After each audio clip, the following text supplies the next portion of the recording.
अलिफ लाम मीम। अल्लाह वो जिंदा जावेद हस्ती है जो निज़ाम कायनात को संभाले हुए है। हकीकत में उसके सिवा कोई खुदा नहीं।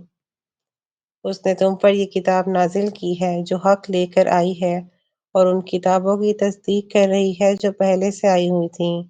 इससे पहले वो इंसानों की हिदायत के लिए तौरात और इंजील नाजिल कर चुका है और उसने वो कसौटी उतारी है जो हक और बातिल का फर्क दिखाने वाली है।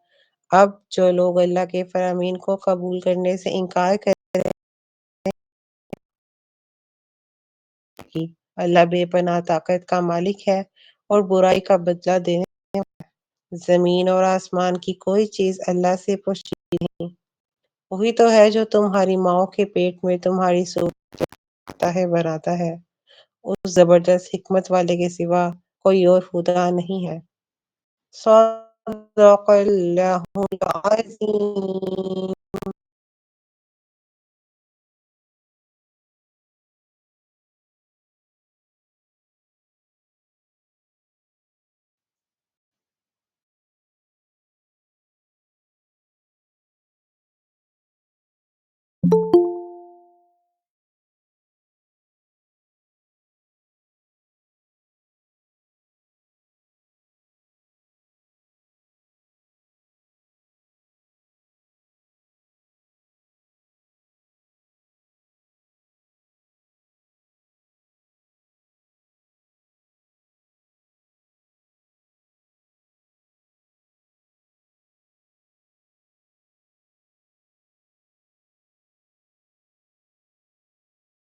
Assalamualaikum everyone.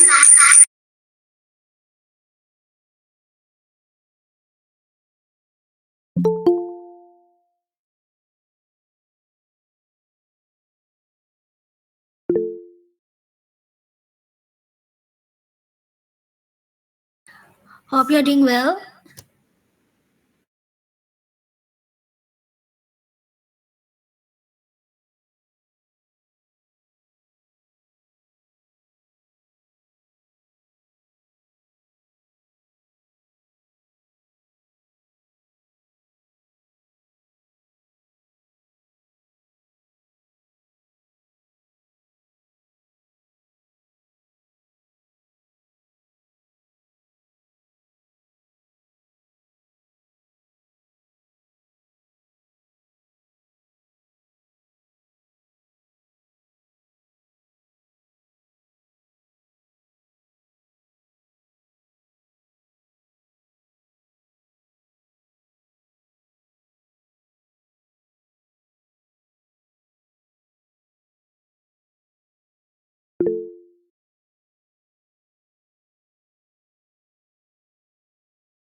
अच्छा, मैं एक काम कर लेती हूँ, मैं पीपीटी जो है वो ग्रुप में सेंड कर देती हूँ, तो आप लोग प्लीज़ अपने-अपने फ़ोन में वो स्टार्ट कर लें पीपीटी, फिर मैं यहाँ से वेबिनार कंटिन्यू करती हूँ।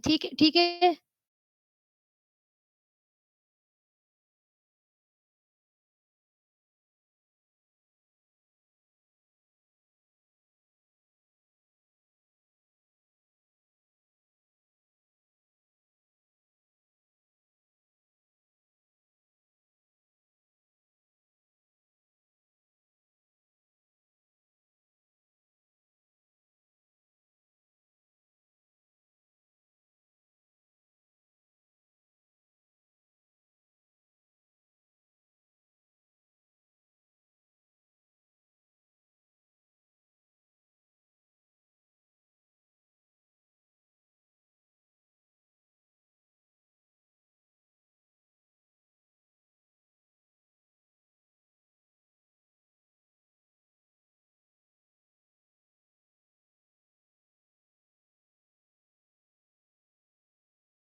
पीपीटी प्रोवाइड की गई है, आप काइंडली पीपीटी ओपन करें, तो हम स्टार्ट करें।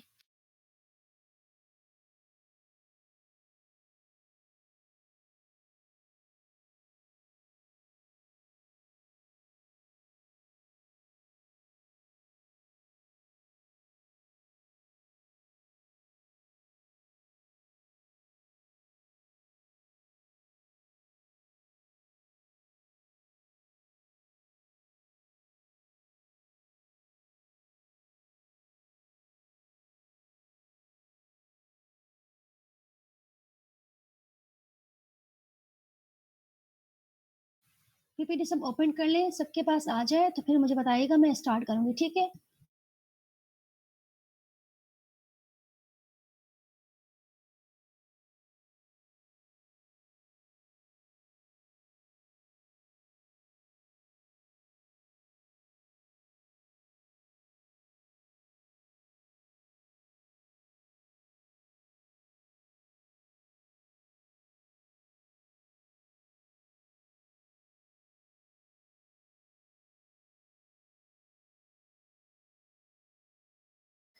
सबके पास पीपीटी आ गई है, तो काइंडली चैट बॉक्स में मुझे इन्फॉर्म करते जाएँ, थैंक यू।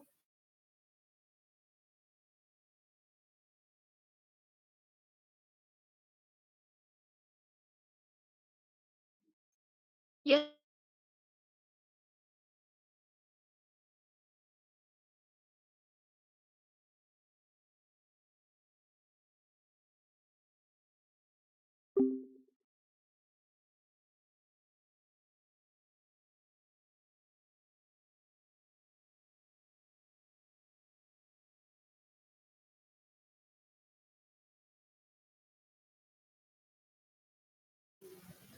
अच्छा, आज हमारा जो वेबिनार है जिस टॉपिक पर वो है neuroplasticity and functional recovery after stroke. Basically हम बात करने वाले हैं कि अगर किसी को स्ट्रोक हो रहा है फॉर सपोज, एक हमारे पास केस सिनेरियो है जिसमें हमें रिकवरी करनी है, तो उस रिकवरी में न्यूरोप्लास्टिसिटी किस तरह काम कर रही है। तो स्टार्ट करते हैं। Firstly I have to give the intro. बिस्मिल्लाहिर्रहमानिर्रहीम। This is me doctor Iqra Ehsan, doctor of physical therapy. I am study my DPD from BNB university. सबसे पहले हम न्यूरोप्लास्टिसिटी के बारे में डिस्कस करेंगे। न्यूरोप्लास्टिसिटी क्या है? The neuroplasticity refers to the brain's extraordinary ability to reorganize itself by forming new neural connections and throughout the life. आवाज आ रही मेरी? Am I audible? Yes. Okay. जहां लगे कि मेरी आवाज ड्रॉप हो रही है तो please do let me no. This dynamic capacity allows the brain to adapt, learn and recover after various forms of injury or damage. हम सबको पता है कि जब ब्रेन डैमेज हो जाता है तो वो दोबारा से उस पोजीशन में उस तरह ठीक नहीं हो सकता। लेकिन न्यूरोप्लास्टिसिटी हमारे पास एक गॉड गिफ्टेड चीज है। वो क्या काम करती है? वो हमारी ब्रेन के लिए एक एक्स्ट्रा ऑर्डिनरी एक एबिलिटी है, जिससे हमारे जो न्यूरॉन्स हैं वो नए कनेक्शंस बनाने लगते हैं, वो रिऑर्गेनाइज होते हैं ताकि रिकवरी की तरफ, वो बेहतरी की तरफ जाए। सबसे पहले हमारे पास रीवायरिंग होती है। इसमें होता है कि जो एडेप्टेशन है आफ्टर इंजरी, वो न्यू न्यूरल पाथवेज के साथ जुड़ के डैमेज एरियाज को बेहतर बनाने की कोशिश करती हैं, जबकि डैमेज एरियाज ठीक नहीं हो सकते। लेकिन जो उसके नियर बाय न्यूरॉन्स हैं वो हेल्प लेते हैं, और उससे ये क्या होता है कि वो रिकवरी बेहतरी की तरफ जाती है। न्यूरोप्लास्टिसिटी हमारे लिए फाउंडेशन ग्रोथ के लिए the core mechanism for learning, memory formation and critical for recovery after neurological incidents. अगर हमारे पास न्यूरोप्लास्टिसिटी ना होती तो हम ये आसानी से कह सकते हैं कि जो एरिया ब्रेन का डैमेज हो चुका, जो इंजरी हो चुकी थी प्राइमरी ब्रेन डिजीजेस की वजह से या किसी भी वजह से भी, ब्रेन कभी भी दोबारा अपनी अच्छी हालत में नहीं आ सकता था। तो न्यूरोप्लास्टिसिटी हमारे लिए एक गॉड गिफ्टेड चीज़ है। मेरी आवाज़ आ रही है ना सबको?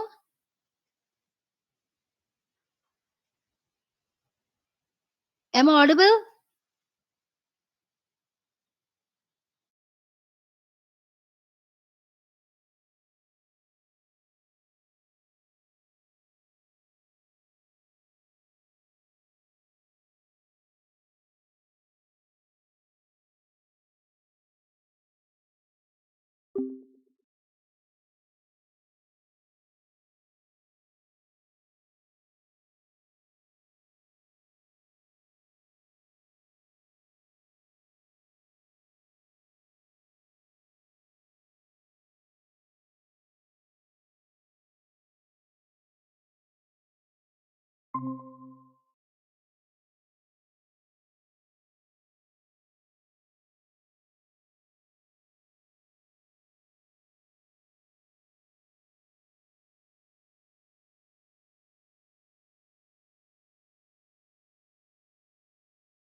अच्छा, आवाज़ कहाँ से स्लाइड से आपको आवाज़ नहीं आई? मैं रिपीट कर देती हूँ।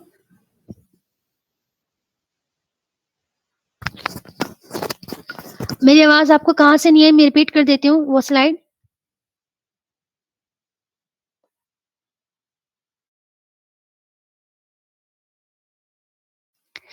आई एम आस्किंग कि मेरी आवाज़ कहाँ से ड्रॉप हुई है, तो मैं वो स्लाइड रिपीट कर देती हूँ।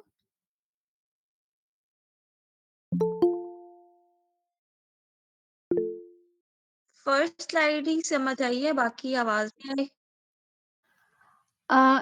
चलिए ठीक है, मैं रिपीट कर देती हूँ, sorry. It's okay.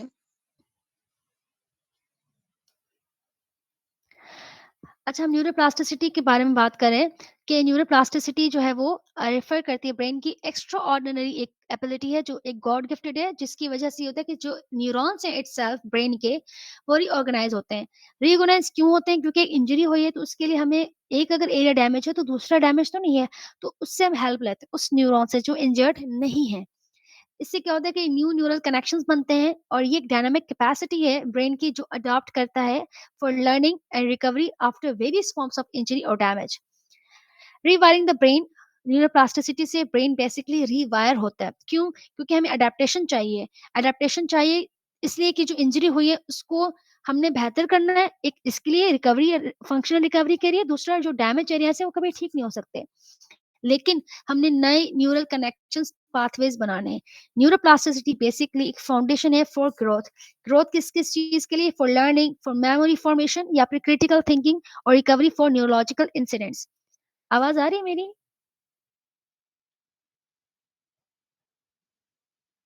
M I Audible?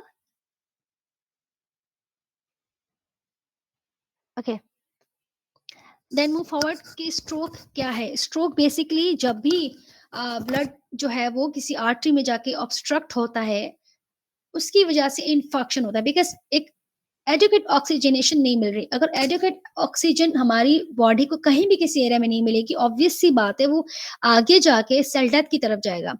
तो स्ट्रोक वैसे ग्लोबल हेल्थ चैलेंज है हमारे पास। Stroke remains a formidable global health concerns, representing a significant burden on individuals and healthcare systems worldwide।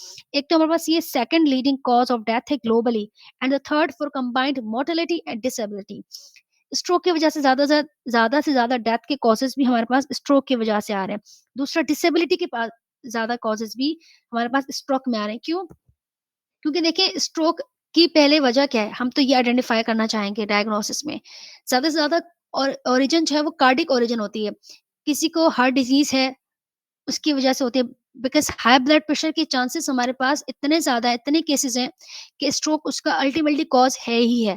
दूसरा, डिसेबिलिटी क्यों? क्योंकि अगर प्रॉपर उसकी रिहैबिलिटेशन नहीं हो रही फॉर सपोज़, तो इम्पेयरमेंट इतनी लॉन्ग लास्टिंग हो जाती है कि अब वो हम उसको डिसेबल ही कह सकते हैं। क्योंकि रिहैबिलिटेशन का भी एक स्पेसिफिक अच्छा टाइम है, शुरू के 6 माह। अगर शुरू के 6 माह निकल गए, तो फिर रिकवरी बहुत स्लो होती है।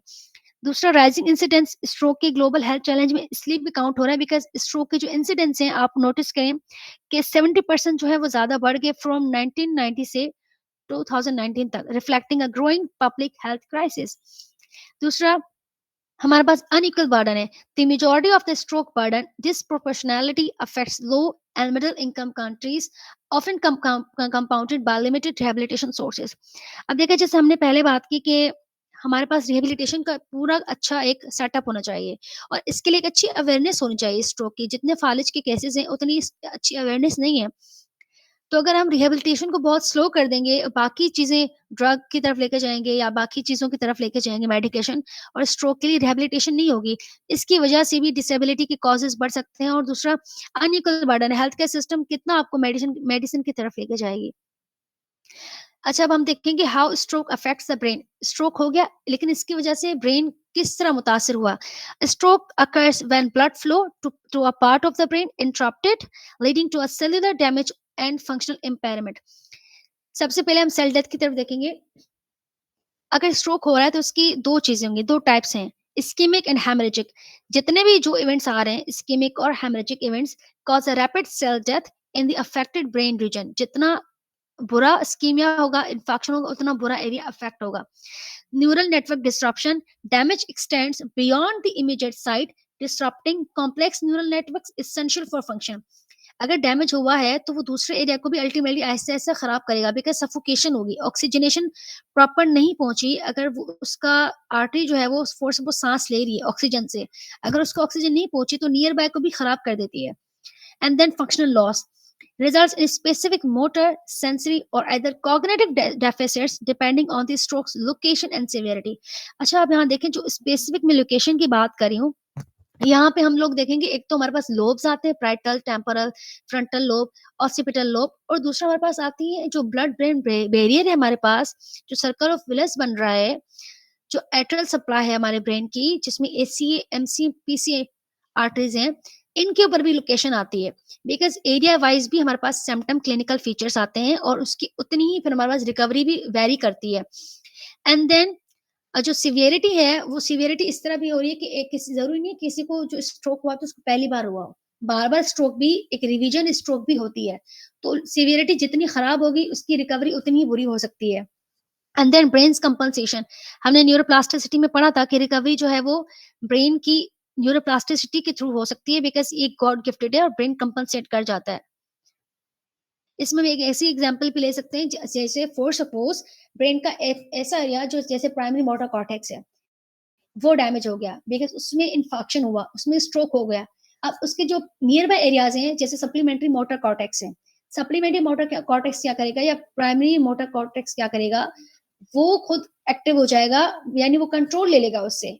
अगर एक कॉर्टेक्स खराब हो गया तो उसका नियर बाय वाला जो एरिया है वो खुद कंट्रोल ले लेगा, और वो अपने न्यूरॉन्स को मजीद एक्टिव करेगा, नए नए कनेक्शंस बनाएगा, दूसरे जहाँ दिमाग के जो दूसरे हिस्से हैं वो ठीक है, वहां से कनेक्शंस लेके बना के न्यू न्यूरल पाथवेज बना के वो उससे वो काम करवा लेगा जो पहले नहीं करता था। और समटाइम हम भी ऐसे कर लेते हैं।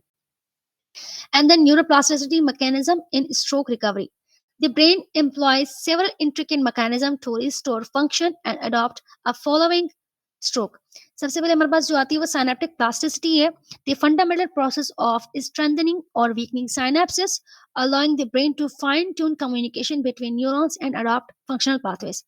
जैसे अगर नए साइनेप्सिस हमारे पास बन गए हैं, वो पहले काम नहीं कर रहे थे, लेकिन अभी न्यू न्यूरल कनेक्शंस बने हैं न्यूरोप्लास्टिसिटी की वजह से, अब उसको पता है, क्योंकि हमारे पास ब्रेन में ऑलरेडी मेमोरी होती है, तो अगर मेमोरी अफेक्ट हुई भी हो तो वो उस एरिया डैमेज की वजह से हुई है, एंड देन पीछे वाली मेमोरी हमारे पास है।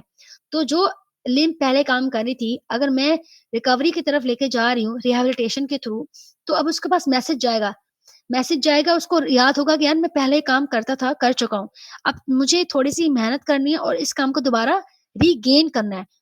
And then cortical remapping, undamage regions of the brain take over functions, जैसे हमने पहले बात की, जो अनडैमेज रीजन्स थे वो टेक ओवर कर लेंगे, कंट्रोल कर लेंगे, previously performed by damage areas, effectively reassigning task to healthy brain tissues. जैसे हमारे ब्रेन के जितने भी लोब्स हैं 4, और जो भी काम कर रहे हैं अपने अपने फंक्शंस, वो बिल्कुल परफेक्ट करें। स्ट्रोक के बाद कोई एक रीजन 2 रीजन काम नहीं करेगा, लेकिन ऑलरेडी जो प्रीवियस हेल्दी टिश्यूज हैं वो हेल्प आउट करेंगे, वो अपना हेल्पिंग हैंड उसे देकर उससे वो फंक्शनली परफॉर्मेंस दे देंगे। Axonal sprouting, surviving neurons develop new collateral branches, growing new connections to bypass damaged areas and re-establish new circuits. अच्छा, the phases of neuroplastic recovery. Am I audible?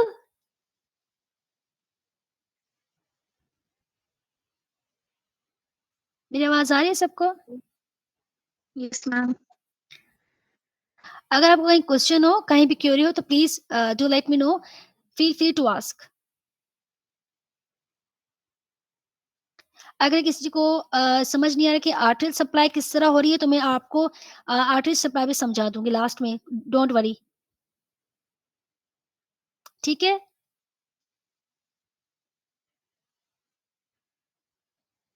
Okay, अब हम phases की तरफ जाते हैं neuroplastic recovery के। Stroke recovery unfolds over distinct phases, each offering unique opportunities for neuroplastic changes. हमारे पास हमारे पास जो फेजेस आते हैं, एक्यूट, सब एक्यूट एंड क्रॉनिक, तीनों फेजेस अलग अलग तरह की अपॉर्चुनिटीज हमारे लिए ब्रेन के लिए अनफोल्ड करते हैं, जिसमें एक्यूट फेज हमारे पास जो आ रहा है, occur within the first 48 hours post stroke. The brain focuses on stabilizing the injury, reducing inflammation and preventing further damage. अगर हमने कुछ ही मिनट्स में, आवर्स में ये डायग्नोज कर लिया कि स्ट्रोक है, ठीक है, तो जो हमारा वो वाला फेज है ना 48 आवर्स शुरू के स्ट्रोक होने के बाद, वो बहुत ज़रूरी है, क्योंकि उसमें हम देखते हैं, उसमें हमारा ब्रेन जो है बेसिकली वो इंजरी को समझने की कोशिश करता है, और वो जब समझ जाता है तो उस इंजरी को स्टेबलाइज़ करता है, मज़ीद ख़राब नहीं होने देता, और वो उस इन्फ्लेमेशन को और जो आगे डैमेज होगा, जो एक सेकेंडरी होगा, उसको रोकेगा। एंड देन सब acute phase, spanning weeks to months. This is a critical window for a significant synaptic changes and the formation for new neural connections highly responsive to therapy. अगर acute में हमारे पास patient नहीं आया और 48 hours के बाद time गुजर चुका है, तो सब acute के फेज में वो आ चुका है, जिसमें हम कह रहे हैं कि 3 माह, 4 माह या मैक्सिमम 6 माह। 6 माह में अगर पेशेंट हमारे पास आया है, तो हम फ़ौरन से उसकी रिहैबिलिटेशन शुरू करवाएँ, बिकॉज़ एक हमारे पास क्रिटिकल विंडो है। हमने फ़ौरन से रिहैबिलिटेशन की तरफ लेके जाना है, ताकि न्यूरोप्लास्टिसिटी अपना काम जल्दी से शुरू करे। एंड देन क्रॉनिक फेज़, ये बहुत ही खराब फेज़ है, ये समझें कि चंद माह से लेकर साल गुज़र गया।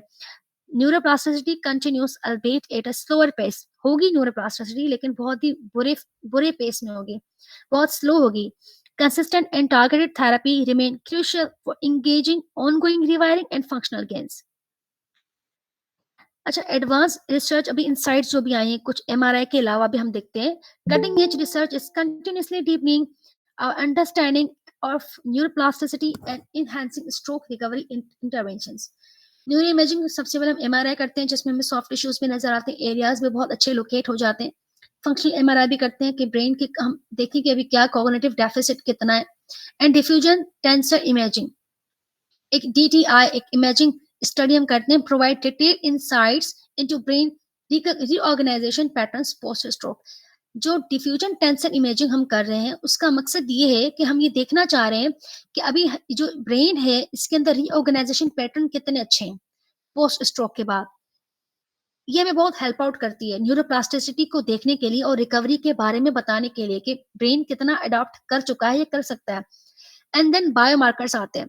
कुछ बायोमार्कर्स ऐसे हैं जो हमें बहुत हेल्प आउट करते हैं, जैसे brain derived neurotrophic factor BDNF, brain derived neurotrophic factor are being studied for their correlation with neuroplastic changes and recovery. Biomarker में हमारे पास जो ब्रेन ड्राइव्ड न्यूरोट्रॉफिक फैक्टर आ रहा है BDNF, ये भी हमें हेल्प आउट करता है न्यूरोप्लास्टिक चेंजेस जो ब्रेन में हो रहे हैं और रिकवरी फंक्शनली हमारे पास कितनी बेहतर हो सकती है उसमें।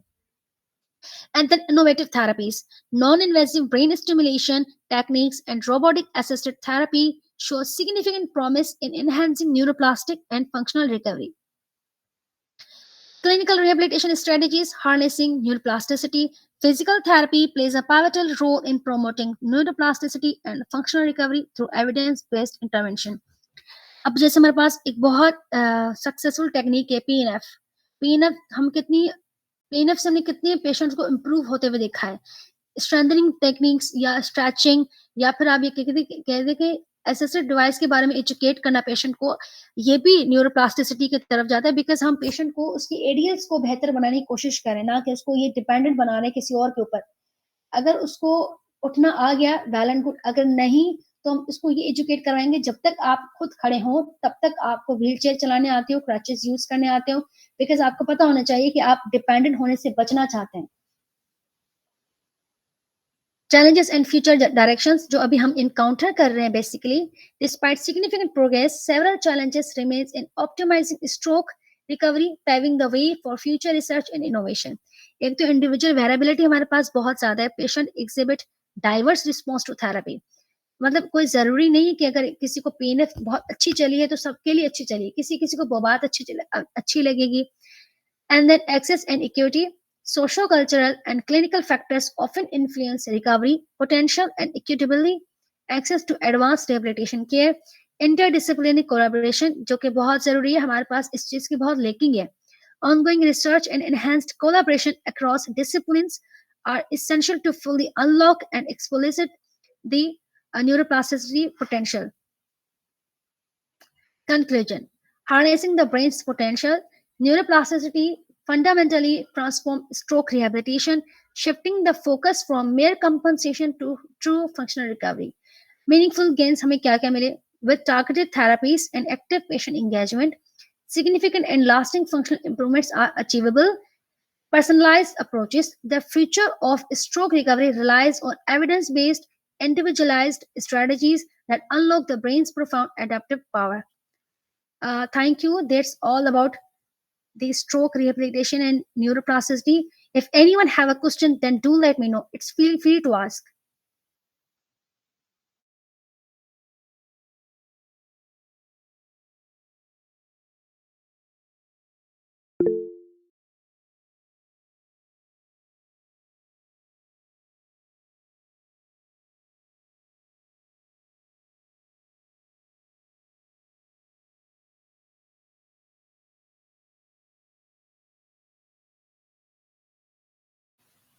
अगर किसी को क्वेश्चन है तो यू कैन आस्क. अगर किसी को ब्लड ब्रेन बैरियर समझना है या किसी को स्ट्रोक के बारे में समझना है या इसके क्लिनिकल फीचर्स के बारे में समझना है तो आप इजीली क्वेश्चन कर सकते हैं.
Should I start the Q&A session?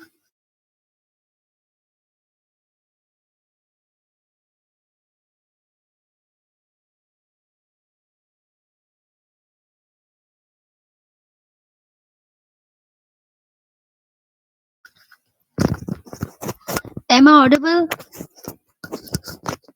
Yes, ma'am. Should I start a Q&A session?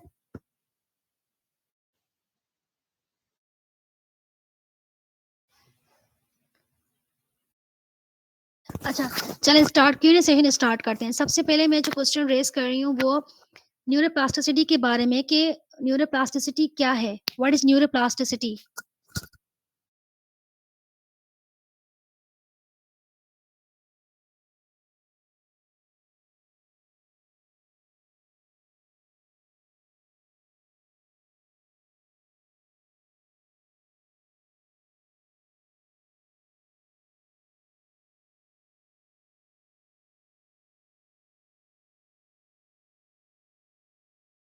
Yeah, exactly. Thank you, Samar Rafiq. And why it is important for functional recovery of a stroke rehabilitation?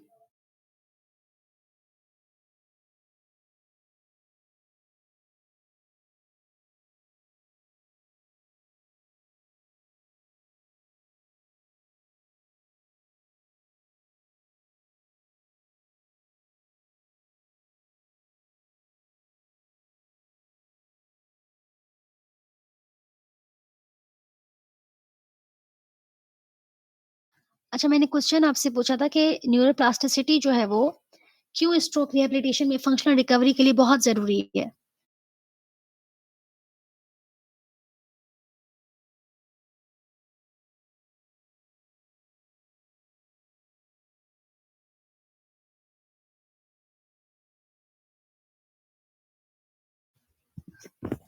मेरे ख्याल से किसी ने भी lecture या तो फिर ठीक से नहीं सुना.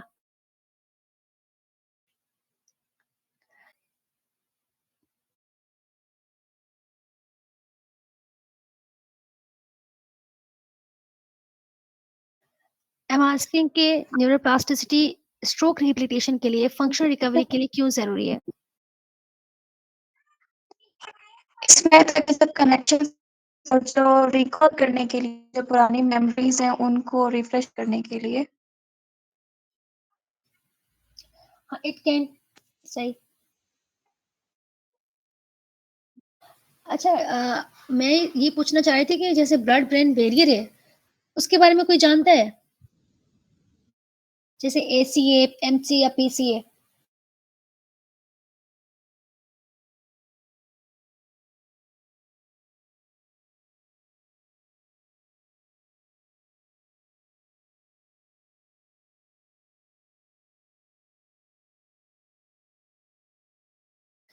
चलिए मैं आपको थोड़ा blood supply of the brain समझा देती हूँ। जो ब्रेन है हमारे पास, उसमें जो ब्लड सप्लाई आ रही है, वो 2 तरह की मेन आर्टरी सिस्टम से आ रही है। जो एट्रियल सिस्टम है, एक तो एंटीरियर सर्कुलेशन है, दूसरी पोस्टीरियर सर्कुलेशन है। जो एंटीरियर सर्कुलेशन है, उसमें अब हमारे पास इंटरनल कैरोटिड आर्टरी से वो सर्कुलेशन स्टार्ट होती है, then anterior cerebral artery and middle cerebral artery बनती है, यानी एसी एंड एमसी है। देन पोस्टीरियर सर्कुलेशन है, जो स्टार्ट होती है from vertebrobasilar system and then वो पोस्टीरियर सेरेब्रल आर्टरी बनती है। तभी हमारे पास एक सर्कस ऑफ विलस बनता है। और जो एरिया डैमेज हो रहा है, वो ब्लड सप्लाई के बेसिस पे भी होगा, लोकेशन की वाइज होगा। और फिर इनके सिम्पटम्स भी जो है वो लोकेशन वाइज ही होंगे। जैसे एसी के अलग सिम्पटम्स होंगे, एमसी के अलग होंगे, पीसी के अलग होंगे।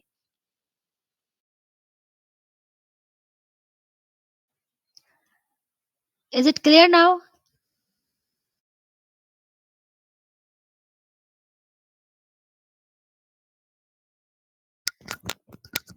आई एम आस्किंग कि इज इट क्लियर नाउ? अच्छा, स्ट्रोक की कोई डेफिनेशन बताए प्रॉपर सही से कि व्हाट इज स्ट्रोक?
अच्छा, if anyone have idea about lacunar infarct, then they can discuss it here.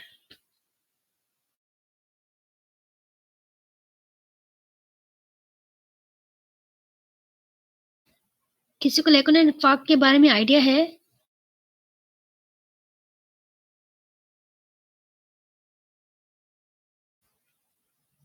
Yes Anam, this is you are right. Lacunar infarct वाकई एक छोटे-छोटे एरियाज जो हमारे ब्रेन के होते हैं, डीप डीप इस्केमिक स्ट्रोक आता है, यूजुअली 15 माइक्रोमीटर से भी कम होता है। जो स्मॉल पेनिट्रेटिंग आर्टरीज होती है, बेसिकली वो ब्लॉक हो जाती हैं। कॉमनली जो है वो क्रोनिक हाइपरटेंशन की वजह से भी हो सकता है या फिर डायबिटीज़ मेलाइटस की वजह से भी हो सकता है। या इसकी जो मेन पैथोलॉजी है, अगर हम मेन पैथोलॉजी के बारे में बात करें, जो स्मॉल वेसल्स हैं, उसमें लिपोहाइलोनोसिस हो जाती है। हाइलोनोसिस की वजह से स्मॉल वेसल्स जो हैं, वो बिल्कुल ही ब्लॉक्ड हो जाती हैं और फिर वो आर्टरी पेनिट्रेट करती हैं।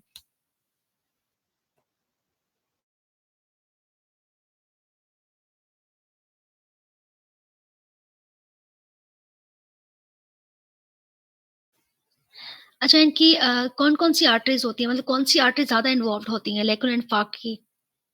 एक तो स्मॉल पोन्टाइन आर्टरीज़ आती हैं, दूसरा लेंटिकुलर स्ट्राइएटेड आर्टरीज़ आती हैं। ये ज़्यादा कॉमनली अफ़ेक्ट होती हैं commonly.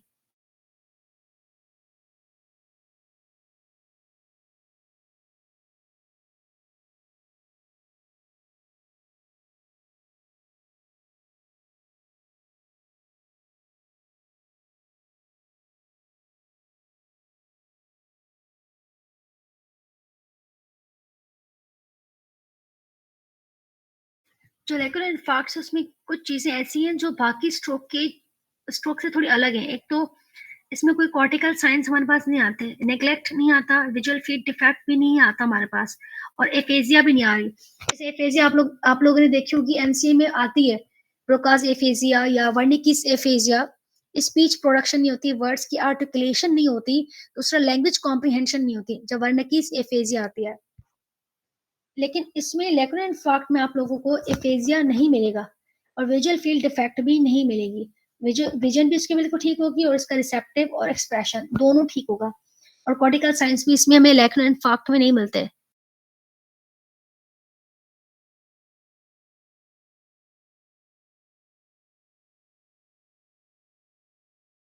Is it clear now?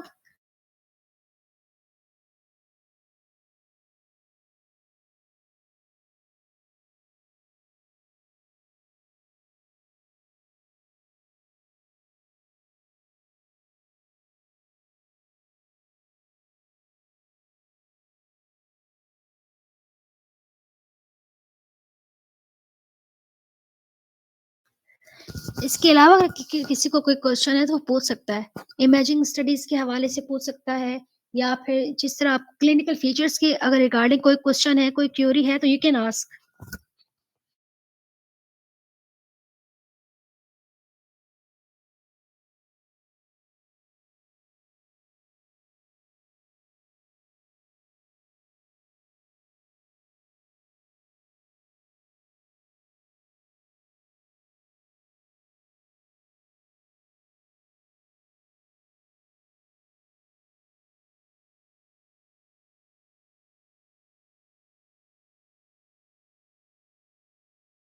अच्छा, अभी हमने प्रीवियसली हमने लेक्चर में डिस्कस किया था कि जो न्यूरोप्लास्टिसिटी की हमने पूरे अच्छे से हमने हर चीज़ हमने डिस्कस कर ली, लेकिन हमने ये भी देखा था कि ब्रेन को किस तरह अफ़ेक्ट कर रहा है स्ट्रोक और दूसरा हमने ये भी देखा कि डिसेबिलिटी क्यों इतनी ज़्यादा हमें वर्ल्ड वाइड मिल रही है, हेल्थ केयर सिस्टम पे क्यों बर्डन आ रहा है। तो इसके बारे में कोई अपने व्यूज़ शेयर करे?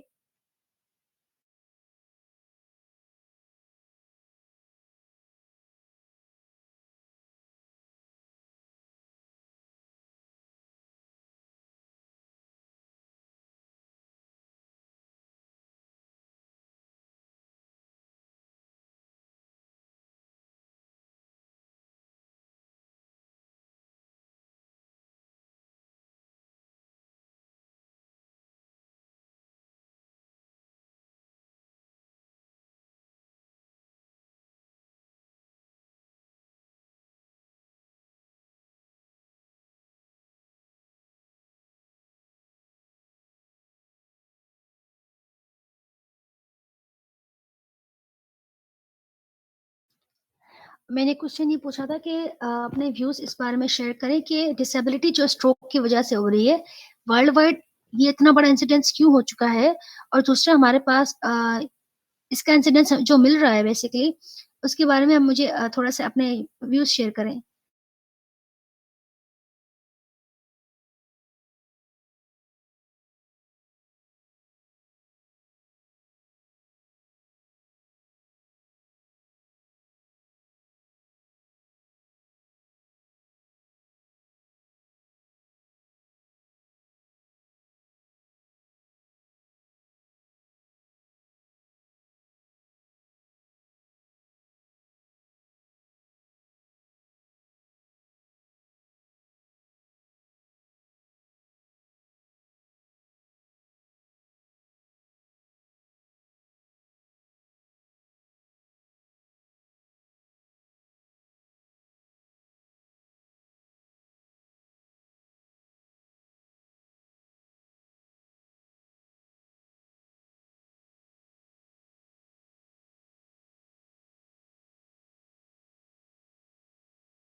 अच्छा, हाइपरटेंशन की वजह से स्ट्रोक हो रहा है बिल्कुल, लेकिन इसमें रिकवरी भी हमारे पास स्लो मिल सकती है, लेकिन डायबिटीज़ की वजह से भी रिकवरी स्लो होती है।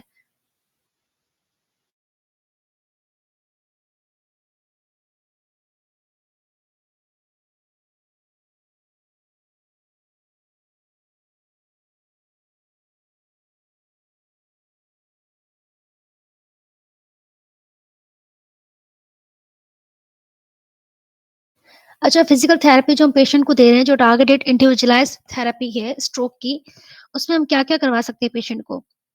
कोई इंटरवेंशन प्रोटोकॉल जो हम बनाते हैं, एक वो किस तरह बनेगा?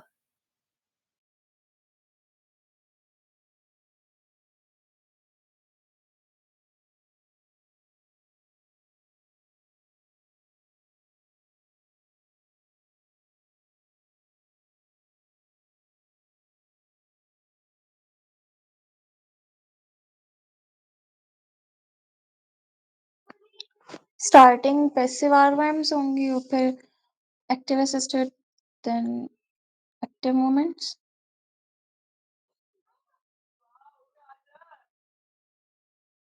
इसके अलावा जैसे गेट ट्रेनिंग होती है, गेट ट्रेनिंग देंगे उसको, मिरर थेरेपी देंगे उसको। जी, सिटिंग टू स्टैंडिंग उनका पहले होगा, फिर कि posture changing, walking, gait training.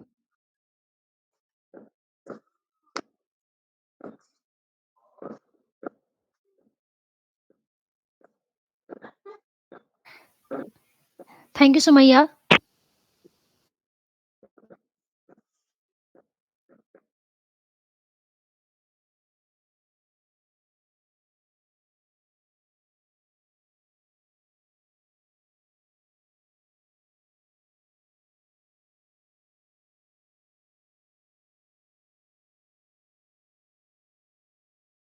अच्छा, किसी को डिफरेंस पता है between thrombus and embolus?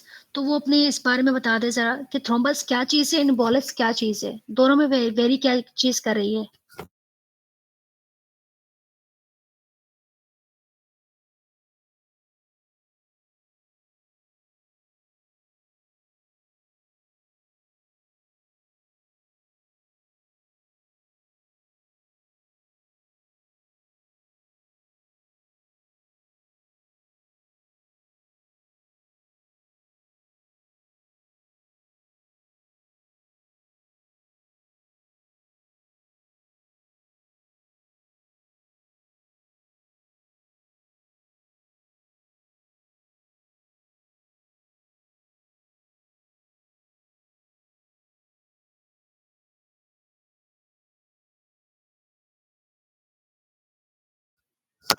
Yes, you are right Anam.